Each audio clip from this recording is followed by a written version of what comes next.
பார்க்கிறோம் ஆண்டவரே. அப்பா, எந்த ஒரு காரியமாக இருந்தாலும் ஆண்டவரே அவருடைய சித்தத்தின்படி நாம் கேட்கும்போது நிச்சயமாக அவர் நமக்கு செவி கொடுக்கிறவர் என்று சொல்லி பார்க்கிறோம். நன்றி இயேசுவே, நன்றி தகப்பனே, நன்றி பசுத்தாவியானவரே. இந்த நாளிலும் ஆண்டவரே அப்பா தியானத்திற்கென்று நாம் ஆண்டவரே எடுத்துக்கொள்கின்ற தேவ வசனம் சங்கீதம் 78:1-8 வரைக்கும். என் ஜனங்களே என் ஜனங்களே என் உபதேசத்தை கேளுங்கள், என் வாயின் வசனங்களுக்கு உங்கள் செவிகளை சாயுங்கள். என் வாயை உவமைகளால் திறப்பேன், பூர்வ காலத்து மறைபொருள்களை வெளிப்படுத்துவேன். அவைகளை நாங்கள் கேள்விப்பட்டு அறிந்தோம், எங்கள் பிதாக்கள் அவைகளை எங்களுக்கு தெரிவித்தார்கள். பின்வரும் சந்ததியான பிள்ளைகளுக்கு நாங்கள் அவைகளை மறைக்காமல் கர்த்தரின் துதிகளையும் அவருடைய பலத்தையும் அவர் செய்த அவருடைய அதிசயங்களையும் விவரிப்போம். அவர் யாக்கோபிலே சாட்சியை ஏற்படுத்தி இஸ்ரவேலிலே வேதத்தை ஸ்தாபித்து அவைகளை தங்கள் பிள்ளைகளுக்கு அறிவிக்கும்படி நம்முடைய பிதாக்களுக்கு கட்டளையிட்டார். இனி பிறக்கும் பிள்ளைகளாகிய பின் சந்ததியார் அதை அறிந்து கொண்டு அவர்கள் எழும்பி தங்கள் பிள்ளைகளுக்கு அவைகளை சொல்லும்படிக்கும், தேவன் மேல் அவர்கள் தங்கள் நம்பிக்கையை வைத்து தேவனுடைய செயல்களை மறவாமல் அவர் கற்பனைகளை கை கொள்ளும்படிக்கும், இருதயத்தை செவைப்படுத்தாமலும் தேவனை உறுதியாய் பற்றி கொள்ளாமலும் இருந்த முரட்டாட்டமும் கலகமும் உள்ள சந்ததியாகிய தங்கள் பிதாக்களுக்கு அவர்கள் ஒப்பாகாதபடிக்கும் இவைகளை கட்டளையிட்டார். இந்த வசனத்தில் நம்ம பார்க்கும்போது அவைகளை, அதை என்று சொல்லி நிறைய இடங்கள்ல வருகிறது நம்ம பார்க்கிறோம். எவைகளை என்று சொல்லி நாம் பார்க்குமான தேவன் செய்த அதிசயங்களை, அவர் செய்த செயல்களை, இவைகளை எல்லாம் மறவாமல் நம்ம குழந்தைகளுக்கு, நம்முடைய பெற்றோர்கள் நமக்கு சொல்லி கொடுத்துருப்பாங்க, நம்முடைய பிள்ளைகளுக்கு சிறு வயதிலிருந்தே அவைகளை நம்ம என்ன செய்ய வேண்டுமா, மறவாமல் அவர் செய்த அதிசயங்களையும் அவர் செய்த அவருடைய பலத்தையும் அப்புறம் அவருடைய வேதத்தையும் அவருடைய சாட்சிகளை எல்லாவற்றையும் நம்முடைய பிள்ளைகளுக்கு அறிவித்து கர்த்தருடைய வழியிலே நம்முடைய பிள்ளைகளை நாம் என்ன செய்ய வேண்டும், நடத்துகிறவர்களாக இருக்க வேண்டும். இனி பிறக்கும் பிள்ளைகளாகிய பின் சந்ததியார். இனி பிறக்கிற பிள்ளைங்கள்லாம் இந்த உலகத்துக்கு பிரிய என்ன சொல்றாங்க, இப்போதைய பிள்ளைகளை ஜென்சி ஜெனரேஷன் ஜெட்டா அப்படின்னு சொல்கிறவர்களா இருக்காங்க. அவங்கெல்லாம் எப்படி இருக்கிறாங்கன்னு சொல்லி பார்ப்போமானா தேவமே பார்க்கும்போதே பயங்கரமா இருக்கிறது. இனி வரும் காலங்களில் உள்ள அதுக்கு என்ன பேர் வைப்பாங்கன்னு தெரியாது. இந்த பிள்ளைங்கள் எல்லாம் ஆண்டவரே எதன் மீது அவர்கள் நம்பிக்கை வைக்கிறார்கள் என்று சொல்லணும்னா, இந்த புதிதாக ஆண்டவரே இந்த சயின்டிபிக் காரியங்கள் ஏற்படுத்துகிற ஆண்டவரை காரியங்களின் மீது தான் அவர்கள் தங்களுடைய நம்பிக்கைகளை வைத்து அதனை கொண்டு அவர்கள் ஜீவிக்கிறவர்களாக, அந்த மோகத்திலே மூழ்கி இருக்கிறவர்களாக அவர்கள் காணப்படுகிறார்கள் என்று சொல்லி பார்க்கிறோம். ஹல்லேலூயா, ஸ்தோத்திரம் தேவனே. அப்ப நாங்கள் எங்கள் பிள்ளைகளுக்கு அவைகளை மறவாமல் அதை அறிவித்து ஆண்டவரை அவர் செய்த அதிசயங்களையும் அவர் கரம் எப்படி அவர்களை நடத்தி கொண்டு வந்தது இஸ்ரவேலரை எகிப்து தேசத்திலிருந்து என்றும் ஆண்டவர் இன்றும் அவர் நம்மை எவ்வாறாக நடத்துகிறார் என்பதை குறித்து பிள்ளைகளுக்கு ஒவ்வொரு நாளும் தவறாமல் போதிக்க வேண்டிய கடமை ஒவ்வொரு பெற்றோர்களுக்கும் இருக்கிறது என்று சொல்லி பார்க்கிறோம். ஆண்டவரே அப்பா, அதை சொல்லும் பொழுது நம்மை கேலியும் கிண்டலும் செய்கிறவர்கள் இருக்கலாம், அதை பற்றி நமக்கு கவலையே பட வேண்டாம். ஏன்னா அவர் சொல்கிறார், சிலுவையை பற்றி உபதேசம் கெட்டு போகிறவர்களுக்கு எப்படியா இருக்குதா, பைத்தியமாக இருக்கிறது, ரட்சிக்கப்படுகிற நமக்கோ அது ஜீவபலனாக இருக்கிறது என்று சொல்லி நம்ம பார்க்கிறோம். ஹல்லேலூயா, ஸ்தோத்திரிக்கிறோம் தேவனே. நன்றி தகப்பனே, நன்றி இயேசுவே, நன்றி பரிசுத்தாவியானவரே. ஹல்லேலூயா, ஸ்தோத்திரிக்கிறோம் கர்த்தாவே. நன்றி இயேசுவே, நன்றி தகப்பனே, நன்றி பரிசுத்தாவியானவரே.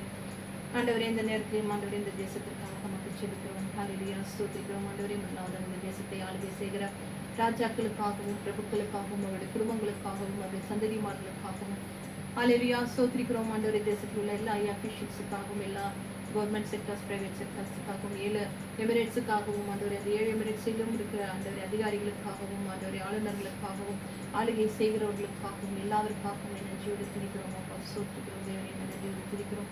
ஹல்லேலூயா, அப்பா உமக்கு நன்றி செலுத்துகிறோம். நன்றி இயேசுவே, நன்றி தகப்பனே. தேசத்தையும் ஆண்டவரே எங்களையும் ஆண்டவரே இத்தனை வருடங்களாக நீர் வைத்து ஆண்டவரை போஷித்து பாதுகாத்து வரும் கிருபைக்காக உமக்கு நன்றி செலுத்துகிறோம். தந்தை தந்த ஒவ்வொருவருக்கும் தருகிறேன் சுகபலத்துக்காக, ஜீவனுக்காக, ஆண்டவரை கிருபைக்காக, தயவுக்காக, இரக்கங்களுக்காக நன்றியோடு துதிக்கிறோம்.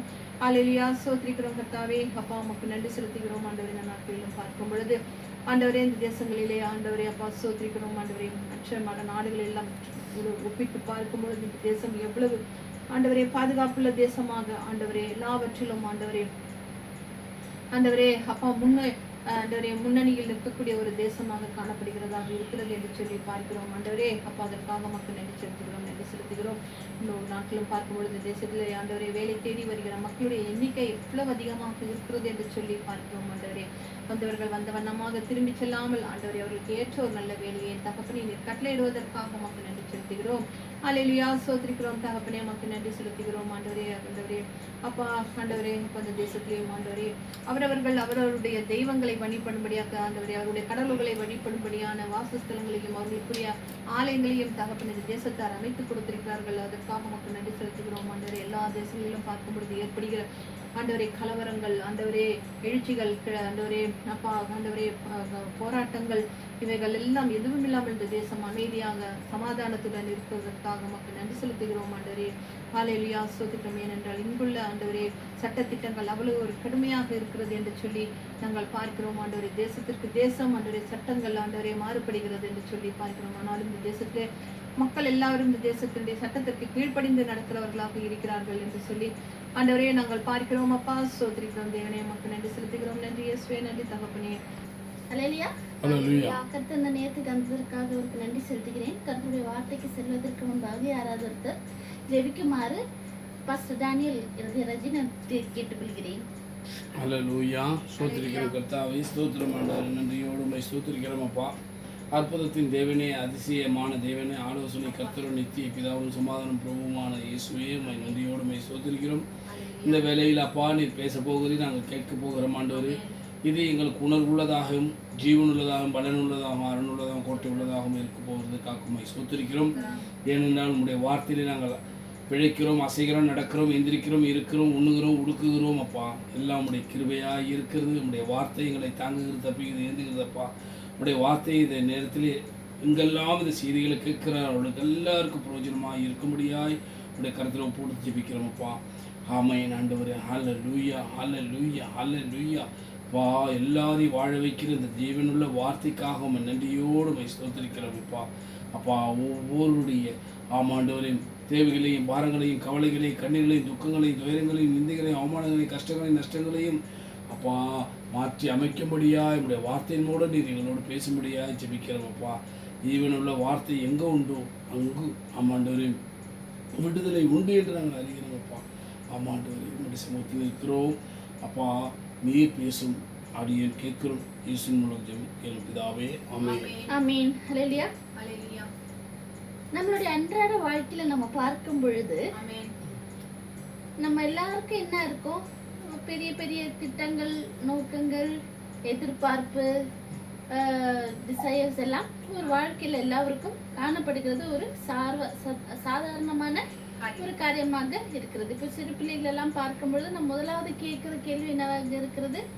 பெரிய பிள்ளையானா என்ன ஆகணும்னு உனக்கு ஆசை அப்படின்னு எல்லாரும் கேட்பாங்க. அப்போ எல்லாருக்குமே என்ன இருக்கிறது? ஒரு டிசைர் இருக்கு, ஒரு திட்டங்கள் வாழ்க்கையில காணப்படுகிறது என்று நம்ம பார்க்கிறோம். ஏதாவது நம்ம வாழ்க்கையில வந்துட்டு ஒரு முக்கியத்துவம் உள்ள ஒரு காரியத்தை செய்யணும்னு எல்லாருக்குமே ஒரு இது இருக்கும், ஒரு ஆசை இருக்கும், தேவை இருக்கும். ஆனா நிறைய நேரத்துல நம்மளுடைய பலவீனத்தினாலும் நம்மளுடைய வந்துட்டு குறைவினாலும் நம்ம என்ன செய்கிறோம்? அதை செய்யாமல் போய் விடுகிறோம். நமக்கு வந்துட்டு ஒரு ஆப்பர்ச்சுனிட்டினா தமிழ்ல ஒரு சந்தர்ப்பம் நமக்கு கிடைக்கும் பொழுது நம்ம என்ன செய்கிறோம்? அதை விட்டு விடுகிறவர்களாக காணப்படுகிறோம். அப்போ இந்த நாளிலும் நம்ம வந்துட்டு முக்கியம் இல்லையோ, அதாவது நம்ம இன்சிக்னிஃபிகன்ட் தான் தமிழ்ல, நமக்கு ஒரு முக்கியத்துவம் இல்லையோ என்று அநேகர் வந்துட்டு நினைக்கிறவர்கள் அநேகர் இருக்கிறார்கள் என்று நம்ம பார்க்கிறோம். நம்ம என்ன நினைக்கிறோம்? ஒரு பெரிய பெரிய பதவியில் இருக்கிறவங்களுக்கு தான் முக்கியத்துவம் இருக்கிறது, சாதாரண இருக்கிற மக்களுக்கு ஒரு முக்கியத்துவம் இல்லை என்று நம்ம பார்க்கிறோம். அது உலக பிரகாரமான மக்கள் அப்படி பார்ப்பார்கள், மற்றவர்களை பார்ப்பார்கள், உலகமே அப்படி பார்க்கிறதாக இருக்கிறோம். ஆனால் ஆண்டவர் வந்துட்டு நம்ம எப்படியாக இருந்தாலும், நம்ம சிறியவனாக இருந்தாலும், நம்ம உலகம் நம்ம இடத்துல ஒண்ணுமே காணலனாலும் நமக்குள்ள ஒரு இதை காண்கிறவர் யாராக இருக்கிறார்? ஆண்டவராக இருக்கிறார். அப்ப எவ்விதமான ஒரு சூழ்நிலை காணப்பட்டாலும் ஆண்டவர் வந்துட்டு என்ன அவருக்கு பிரியமானது? நம்மளை வந்துட்டு உபயோகிக்கிறது அவருக்கு பிரியமான ஒரு காரியமாக இருக்கிறது. உலகம் பார்க்கிற விதத்துல உலகம் பார்க்கிற கிரைட்டீரியாஸ்ல ஆண்டவர் நம்மளை பார்ப்பதில்லை என்று நம்ம பார்க்கிறோம். அதற்கு ஒரு எடுத்துக்காட்டு வந்துட்டு இந்த நாளில் நம்ம பார்க்க போகிறது யாரை பற்றி என்றால் ஜாயேல் என்ற ஒரு ஸ்திரியை பற்றி நம்ம பார்க்க போகிறோம். ஜட்ஜஸ்னா தமிழ்ல நியாயாதிபதிகள் 4 நம்ம பார்க்கும் பொழுது இஸ்ரவேல் ஜனங்கள் வந்துட்டு மிகவும் பாவமுள்ள காரியங்களை செய்து கொண்டு இருந்தார்கள் என்று நம்ம பார்க்கிறோம். ஆண்டவர் வந்துட்டு அநேக சூழ்நிலையில வந்துட்டு இஸ்ரவேல் ஜனங்களை விடுவித்தார் என்று நம்ம பார்க்கிறோம். எக்ஸோடஸ்ல இருந்து நம்ம பார்த்து கொண்டு இருக்கிறோம். அநேக சூழ்நிலையில வந்து ஆண்டவர் விடுவித்தார். ஆனால் ஒவ்வொரு இடத்திலும் அந்த இஸ்ரேல் ஜனங்களுக்கு ஒரு சமாதானம் நிலவும் பொழுது என்ன செய்கிறார்கள், அவர்கள் மீண்டும் வந்துட்டு அசட்டையாக செயல்பட்டு பாவங்களை செய்கிறவர்களாக இருக்கிறார்கள். நம்ம அநேக இதுல நம்ம பார்த்தோம், விழுகிறார்கள், அப்புறம் திரும்பி சரியாக விழுகிறார்கள், சரியாக விழுகிறார்கள். அப்படித்தான் நம்மளுடைய வாழ்க்கையும் காணப்படுகிறதாக இருக்கிறது என்று நம்ம பார்க்கிறோம். அப்போ நியாயாதிபதி 4:2 வாசிப்போம். நியாயாதிபதி ஆகையால் பைபிள் எடுத்துக்கொள்வோம். ஆகையால் கர்த்தர் அவர்களை ஆத்சோரில் ஆளுகின்ற யாபீன் என்னும் கானானியருடைய ராஜாவின் கையிலே விற்று போட்டார். அவனுடைய சேனாதிபதிக்கு சிசேரா என்று பெயர். அவன் புறஜாதிகளுடைய பட்டணமாகிய அரோசேத்திலே குடியிருந்தான். அப்போ நம்ம இந்த இடத்துல என்ன பார்க்கிறோம்னா, ஒரு மிகவும் ஈவல்னா தமிழ்ல கொடூரமான ஒரு கானானிய ராஜா இருக்கிறார் என்று நம்ம பார்க்கிறோம். அவர் வந்துட்டு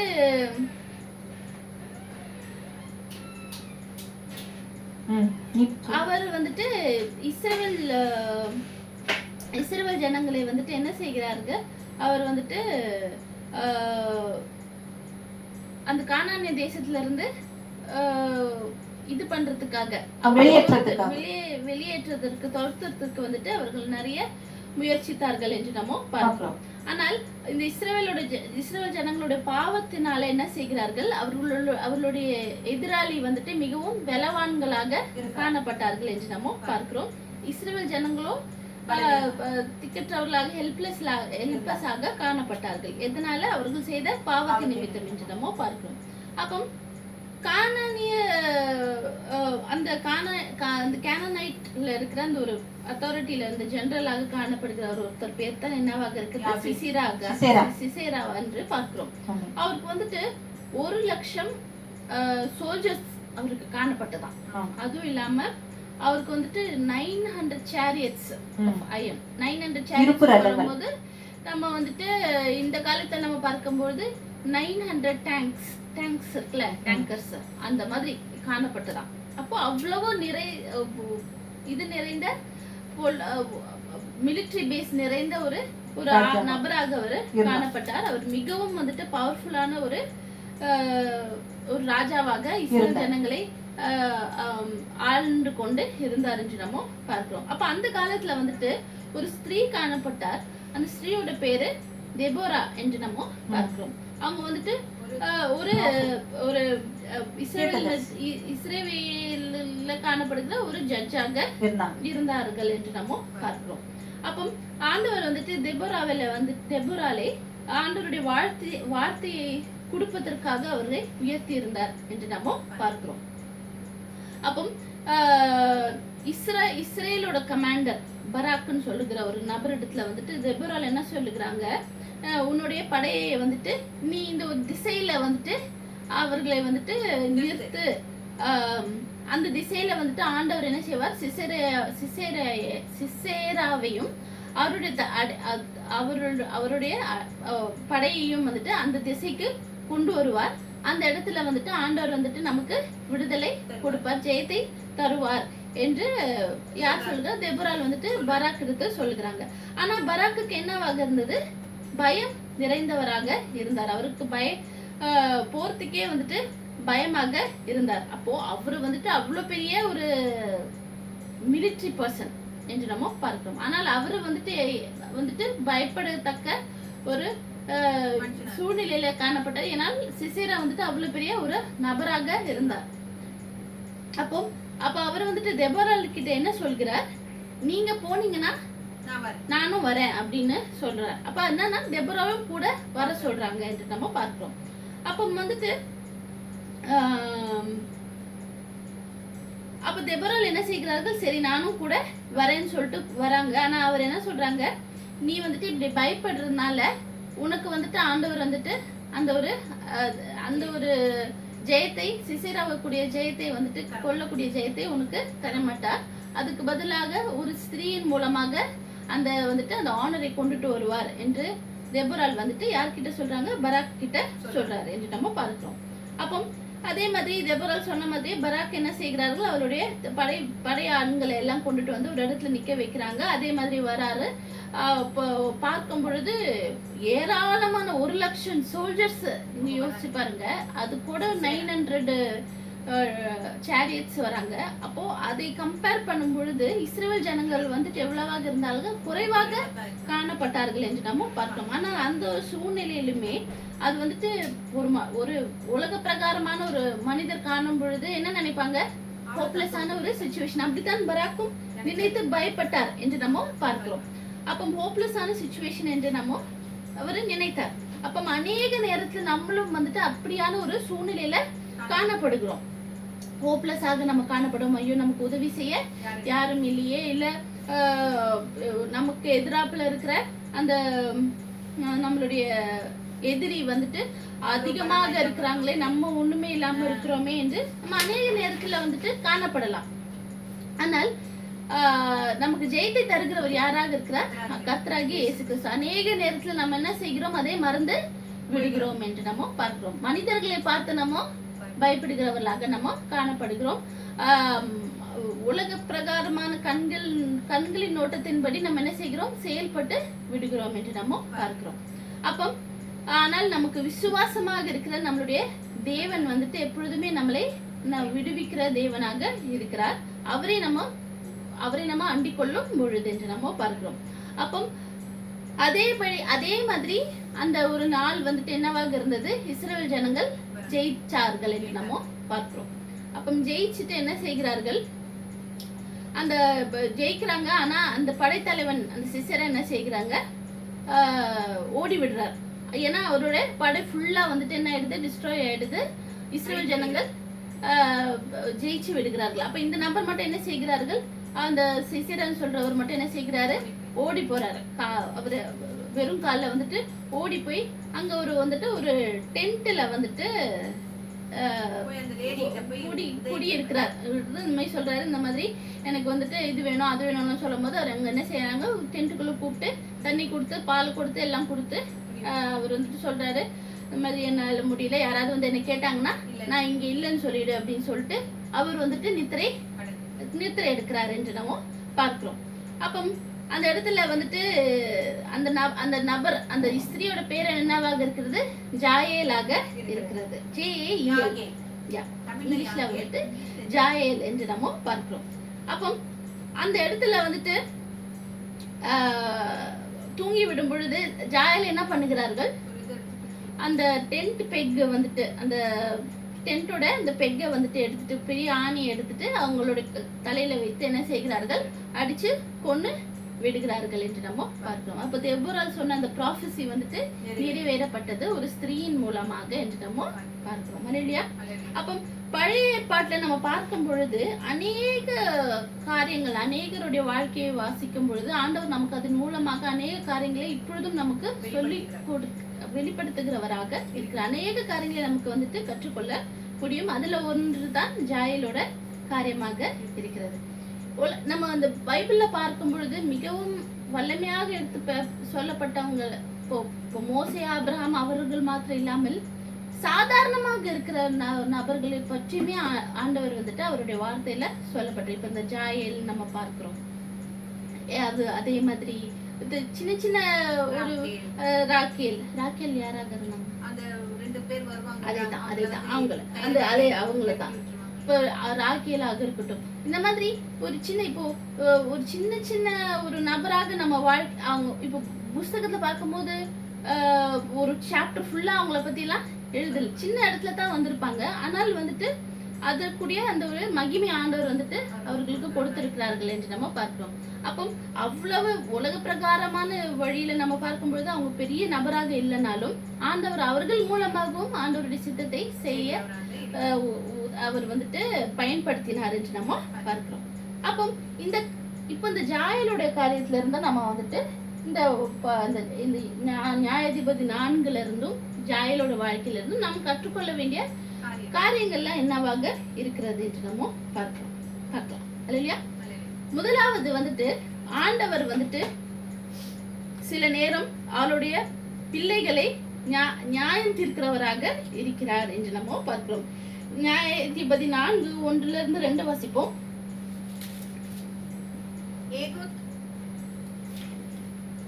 ஏகூத் மரணம் அடைந்த பின்பு இஸ்ரவேல் புத்திரர் திரும்ப கர்த்தரின் பார்வைக்கு பொல்லாப்பானதை செய்து வந்தார்கள். ஆகையால் கர்த்தர் அவர்களை ஆத்சோரில் ஆளுகின்ற யாபீன் என்னும் கானானியருடைய ராஜாவின் கையிலே விற்று போட்டார். அவருடைய சேனாதிபதிக்கு சிசேரா என்று பெயர். அப்போ நம்ம ஒரு புது நபர் வந்துட்டு ஆண்டவரை தெரிந்து கொண்டு இயேசு கிறிஸ்து தங்கள் சொந்த இரட்சகராக ஏற்றுக்கொண்டு மூழ்கி ஞானஸ்தானம் எடுத்துட்டு அப்புறம் அவங்க என்ன எக்ஸ்பீரியன்ஸ் பண்ணுவாங்க? ஆண்டவருடைய சமாதானத்தை அவர்கள் வந்துட்டு பெற்றுக்கொள்வார்கள் என்று நம்ம பார்க்கிறோம். அதற்கப்புறம் ஆண்டவருடைய சந்தோஷமும் அவருடைய ஆசீர்வாதங்களை பெற்றுக்கொள்கிறவர்களாக இருக்காங்க. ஆனால் நாட்கள் கடக்கும் பொழுது எல்லா கிறிஸ்தவர்களும் என்ன செய்வோம்? எல்லாருமே என்ன செய்வாங்க? ஒரு ஸ்டேஜ் வரும், நம்ம ஒரு டிஃபை வர மாதிரி, ஏதாவது நமக்கு டெம்டேஷன்ஸ் வரும் பொழுதோ இல்ல ஏதாவது அவருக்கு கீழ்ப்படியாமல் நம்ம அநேக நேரத்துல வந்துட்டு உலக பிரகாரமாக நம்ம செயல்படுவோம் என்று நம்ம பார்க்கிறோம். அப்போ அந்த நேரத்துல ஆண்டவர் என்ன செய்கிறவராக இருக்கிறார்? நம்மளை நியாயம் தீர்க்கிறவராக இருக்கிறார். எதற்காக அது செய்கிறார்? மீண்டும் அவர் வந்துட்டு நம்மளே அவருடைய பிரசன்னத்துல கொண்டு வரதற்காக ஆண்டவர் மீண்டுமாக என்ன செய்கிறார்? அந்த ஒரு எனிமையை வைத்து வந்துட்டு செயல்படுகிறார் என்று நம்ம பார்க்கிறோம். அது இஸ்ரவேல் ஜனங்களுடைய வாழ்க்கையில மிகவும் நம்ம பார்க்க நான் சொன்னபடி அவர்கள் பாவம் செய்வார்கள், திரும்பி யாரோ வந்துட்டு கொண்டுட்டு போயிடுவாங்க, திரும்பி அவங்க உபத்திரத்துல காணப்படுவாங்க, திரும்பி அவங்க அழுவாங்க, திரும்பி ஆண்டவர் அவர்களை கேட்பார்கள், திரும்பி மீண்டும் ஆண்டவர் வந்துட்டு என்ன செய்வாரு? ரட்சிப்பார் என்று நம்ம பார்க்கிறோம். திரும்பவும் செய்யும் பொழுது அதே ஒரு லூப்குள்ள தான் போகிறோம். ஆனா அது என்ன நம்ம பார்க்கிறோம் என்றால் ஆண்டவர் நம்மளை வந்துட்டு அது ஒரு பர்பஸ்க்காக அவர் மீண்டும் நம்மளை அழைத்துக் கொள்வதற்காக அவர் அழிக்கணும்னு நினைச்சிருந்தாருன்னா இஸ்ரேல் ஜனங்களே எப்பவே அவர் அழிச்சு போட்டிருந்திருப்பாரு. இவங்க திருந்தாத ஜனங்கன்னு சொல்லிட்டு நம்மளுமே என்னவாக இருக்கிறோம்? திருந்தாத ஒரு ஜனங்களாகத்தான் நம்மளும் இப்பவும் வாழ்ந்து கொண்டு இருக்கிறோம். ஆனால் அவருடைய மகா கிருபையினால என்ன செய்கிறார்? நம்மளை ஒவ்வொரு நாளும் நம்மளை நடத்துகிறார், நம்மளை நியாயம் தீர்க்கிறவராக இருக்கிறார். நியாயம் தீர்த்தாலும் நம்மளை கைவிடாமல் மீண்டும் அவருடைய ராஜ்யத்தை நம்ம சேர்த்துக் கொள்கிறவராக இருக்கிறார் என்று நம்ம பார்க்கிறோம்.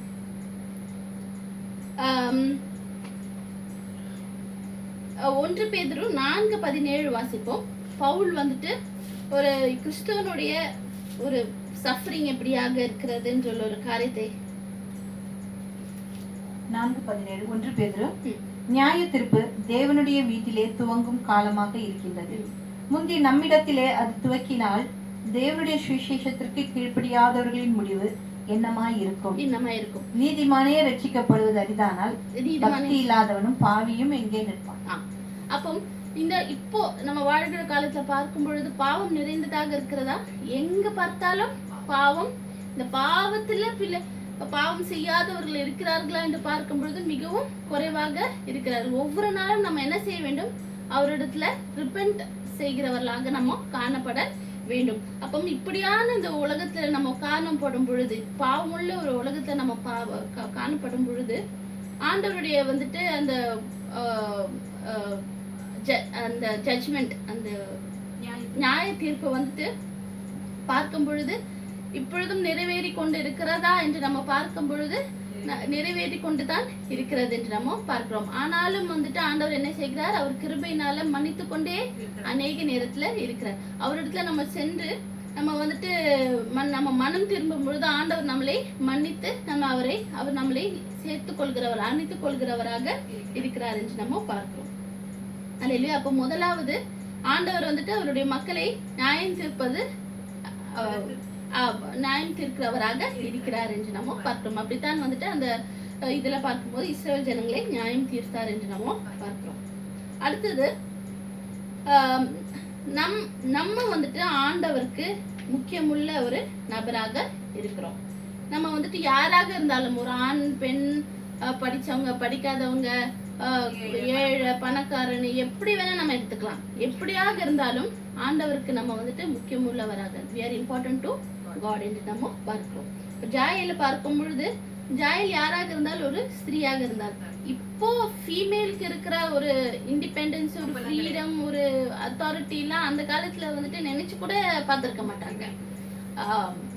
அப்போ ஒரு ஸ்திரீயாக ஜாயல் இருக்கும் பொழுது அவர்களுக்கு என்ன வாழ்க்கையாக இருந்திருக்கும்? அந்த வீடு, பிள்ளைகளை பார்த்துக்கிறது, ஹஸ்பண்டை பார்த்துக்கிறது, அவங்களோட தொழில் ஏதாவது இருக்கலாம். இதைத்தான் வந்துட்டு அவர்கள் செய்து கொண்டே இருந்தார்கள் என்று நம்ம பார்க்கிறோம். அப்போ முக்கியத்துவம் சொல்லும் பொழுது மனிதர்களுக்கு அவர் முக்கியத்துவமாக இருந்திருக்க மாட்டாங்க. வெறும் குடும்பத்திற்கு எப்பவுமே செய்கிற ஒரு காரியத்தை செய்து கொண்டு முக்கியத்துவம் உள்ளவர்களாக இருந்திருப்பார்கள் என்று நம்ம பார்க்கிறோம். ஆனால் அவர்களையும் ஆண்டவர் என்ன செய்தார்? எடுத்து பயன்படுத்தினார் என்று நம்ம பார்க்கிறோம்.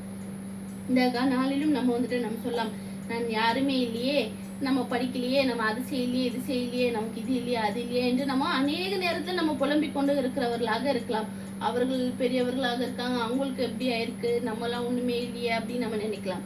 ஆனால் நம்மளே வந்துட்டு அவருடைய ஏற்ற காலத்துல நம்மளை வந்துட்டு என்ன செய்கிறவராக இருக்கிறார்?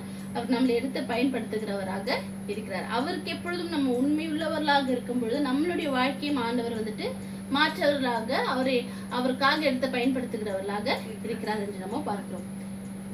நம்ம வந்துட்டு ஆண்டவருக்காக இங்க ஓடுறது, அங்க எல்லா நாளும் எல்லா ஞாயிற்றுக்கிழமையும் கோயிலுக்கு போகிறது, ஜெபத்துல உட்கிறது தான், அதுதான் ஒரு பர்பஸ் என்று இல்லை என்று நம்ம பார்க்கணும். ஒரு சிறிய காரியத்துல வந்துட்டு நம்ம அவருக்காக நம்ம உண்மையுள்ளவர்களாக இருக்கும் பொழுது, சிறிய காரியத்தை நம்ம வந்துட்டு அவருக்கு செயல்படும் பொழுது நம்மளை எடுத்து பயன்படுத்துகிறவராக இருக்கிறார்.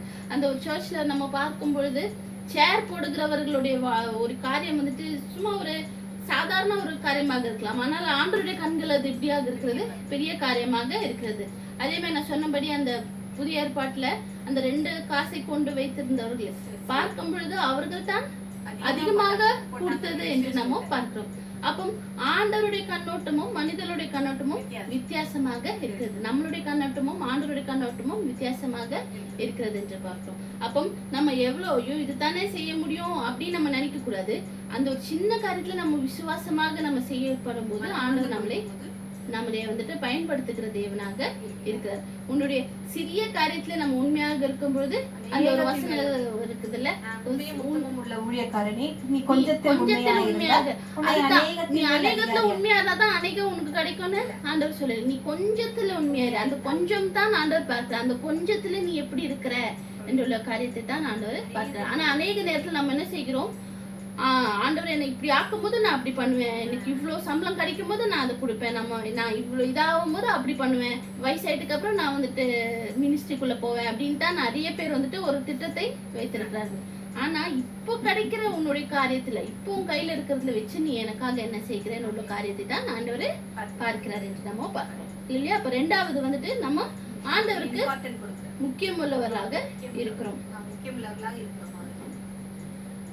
3வது வந்துட்டு ஆண்டவர் வந்துட்டு ஒரு சாதாரண மக்களை எடுத்து பயன்படுத்துகிற ஒரு தேவனாக இருக்கிறார். பைபிள்ல நம்ம பார்க்கும் பொழுது சாதாரண மக்களை வச்சுதான் அந்த பைபிளே காணப்படுகிறது என்று நம்ம பார்க்கிறோம். நம்ம அந்த புதிய ஏற்பாட்டுல பார்க்கும் பொழுது சரி, பழைய ஏற்பாட்டுல பார்க்கும் பொழுது சரி, பெரிய படிச்ச தேறி ஜெனரேஷன் ஆஃப்டர் ஜெனரேஷன்ல வருகிற நபரை, ஒரு கிங் இதுல வரவங்களை தான் ஆண்டவர் உபயோகித்தார் என்று நம்ம பார்க்கிறோம். ஸ்டார்டிங்ல இருந்து அந்த எண்டிங் வரை ஆண்டவர் உபயோகித்த ஆளுங்க எல்லாருமே பார்க்கும்போது சாதாரண ஆளுங்க. இயேசு கிறிஸ்து அவர்கள் கூப்பிட்ட சீஷர்கள் 12 பேரும் சாதாரணமான ஆளுங்க தான்.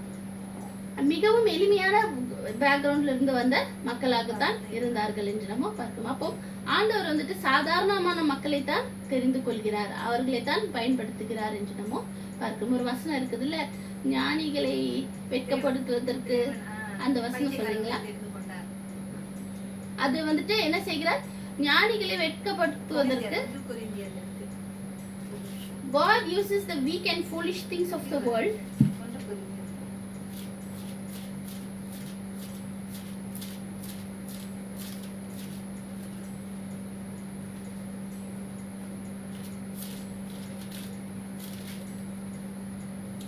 ஞானிகளை 1 கொரிந்தியர் 27.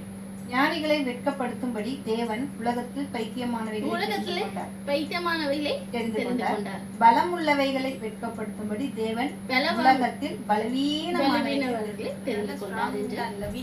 அப்போ ஆண்டவருடைய பெர்ஸ்பெக்டிவே வந்துட்டு எப்படியாக வேறுபட்டு இருக்கிறது. இந்த உலகம் பார்க்கிற ரீதியில அல்ல ஆண்டவர் சொல்லியிருக்கிறாரு. பார்க்கிறார். உள்ளவைகளை அவமாக்கும்படி உலகத்தின் இழிவானவைகளையும் அற்பமாக எண்ணப்பட்டவைகளையும் இல்லாதவைகளையும் தேவன் தெரிந்து கொண்டு பார்க்கிறார் என்று நம்ம பார்க்கிறோம். அப்போ நம்ம இந்த ஜாயேலை பார்க்கும் பொழுது ஜாயேலும் அவருடைய ஹஸ்பண்ட் வந்துட்டு ஹேபர், அவங்க வந்துட்டு இஸ்ரேலைட்ஸே கிடையாது, அவங்க வந்துட்டு கேனைட்ஸ். அவங்க வந்துட்டு அவர்களை பார்க்கும் பொழுது கேனைட்ஸும் கானானைட்ஸும் இந்த ரெண்டும் வந்துட்டு ஒரு பார்ட்னர்ஷிப்ல இருக்கிற ஒரு 2 ட்ரைப்ஸ் தான் என்று நம்ம பார்க்கிறோம். ஆனால் அவர்கள் வந்துட்டு இவர்கள் 2 பேரும் இப்ப எந்த டெரிட்டரிக்குள்ள இருக்காங்க? இஸ்ரேல் அவங்களுடைய தேசத்துக்குள்ள தான், அந்த இடத்துக்குள்ள தான் இருக்கிறார்கள். அப்ப எப்படியுமே கண்டிப்பாக ஆண்டவரை பற்றி அவர்கள் தெரிந்து கொண்டிருப்பார்கள், ஏற்றுக்கொண்டிருப்பார்கள் என்று நம்ம பார்க்கிறோம். அப்போ சிசேரா வந்துட்டு ஒரு பொலிட்டிக்கலான ஒரு பர்சன் கிடையாது, ஒரு பெரிய பெரிய விஷயத்தை செய்த ஒரு நபர். இப்ப டெபோராலாவது அவங்களாவது ஒரு ப்ராஃபிட்டாக இருந்தார்கள், ஜட்ஜாக இருந்தார்கள், பெரிய பெரிய. ஆனால் ஜாயேல் வந்துட்டு அப்படி இல்லை என்று நம்ம பார்க்கிறோம். அப்போ அந்த ஒரு ஆர்டினரி பர்சனுக்கு வந்துட்டு ஒரு ஒரு ஒரு ஆப்பர்ச்சுனிட்டி கிடைக்கும் பொழுது அதை வந்துட்டு ஜாயேல் என்ன செய்தார்? அதை சரியாக பயன்படுத்தி கொண்டார் என்று நம்ம பார்க்கிறோம். நம்ம வந்துட்டு நமக்கு நிறைய பேருக்கு என்னென்னமோ தாழ்ந்து காணப்படும் என்று நம்ம பார்க்கிறோம். எத்தனையோ கிஃப்ட் காணப்படும், ஆனால் நமக்கு அப்படி காணப்படாமல் இருக்கலாம். ஆனால் வந்துட்டு ஐயோ நமக்கு காணப்படுறதுனால நம்ம ஆண்டவர் நம்மளை வந்துட்டு உபயோகிக்க மாட்டார் என்று நம்ம நினைக்கவே வேண்டாம். ஆண்டவர் வந்துட்டு எப்படிப்பட்டவர்களையும் அவர் எடுத்து பயன்படுத்துகிற தேவனாக இருக்கிறார் என்று நம்ம பார்க்கிறோம். ஸோ ஒரு நாளும் நம்ம வந்துட்டு யாருமே இல்லையே, நம்ம யாருமே கிடையாது, நமக்கு ஒரு வேலை இல்லைன்னு நம்ம ஒரு நாளும் நினைக்க கூடாது. நம்ம வந்துட்டு கொஞ்சத்தில் உண்மையாக இருக்கும் பொழுது அநேகத்துல நம்முடைய அடுத்த ஆண்டவர் பயன்படுத்துகிறவராக இருக்கிறார் என்று நம்ம பார்க்கிறோம். அதற்கு ஒரு எடுத்துக்காட்டு யாராக இருக்கிறாங்க? ஜாயேலாக இருக்கிறார்கள். 4வது வந்துட்டு உனக்கு இருக்கிறதை வைத்து உபயோகி, யூஸ் வாட் யூ ஹேவ் என்று நம்ம பார்க்கிறோம். அப்போ ஜாயேலை நம்ம பார்க்கும் பொழுது அவர்களுக்கு வந்துட்டு அந்த சிசேராவை போல ஒரு பெரிய படையோ எதுவுமே கிடையாது, பலமோ எதுவும் கிடையாது, ஒரு வெப்பனும் கிடையாது, ஒண்ணும் கிடையாது, எதுவுமே அவங்க கிடையாது என்று, ஒரு காசு நிறைந்தவர்களோ அந்தஸ்துள்ளவர்களோ ஒன்றுமே இல்லை என்று நம்ம பார்க்கிறோம். அவங்க கை அவங்க டென்ட்ல இருந்தது என்னது? பால் இருந்துச்சு, பிளாங்கெட் இருந்துச்சு, அந்த ஆணி இருந்துச்சு, அதை அடிக்கக்கூடிய அந்த பெக் இருந்துச்சு என்று, இந்த ஹேமர் இருந்துச்சு, இந்த இதெல்லாம் தான் நம்ம பார்க்கிறோம். அப்போ இது இந்த சின்ன சின்ன காரியம் தான் காணப்பட்டது. ஆனால் அதை வைத்து தான் என்ன செய்தார்கள்? அவர்கள் வெற்றி அடைந்தார்கள் என்று நம்ம பார்க்கிறோம்.